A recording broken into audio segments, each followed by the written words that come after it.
ሰበብ የምትፈጥርበትን ማንነትህን ዛሬ ቅበረው። አንተ ነህ በምቾትህ ተቀምጠሃል። ዛሬ ልትሠራ የነበረውን ነገር ወደ ነገ የምታስተላልፍበትን ምክንያት ትፈልጋለህ። ከደክሞኛል ከትላለህ፣ ከጊዜ የለኝም ከትላለህ፣ ከሁኔታዎች አልተመቹም ከትላለህ። እነዚህ ሁሉ የድክመት ምልክቶች ናቸው።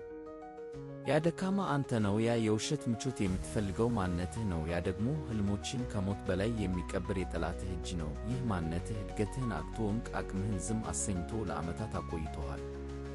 እስከ መቼ ነው በዚህ ልታንቀላፋ የምትችለው? እስከ መቼ ነው ራስህን የምታታለው?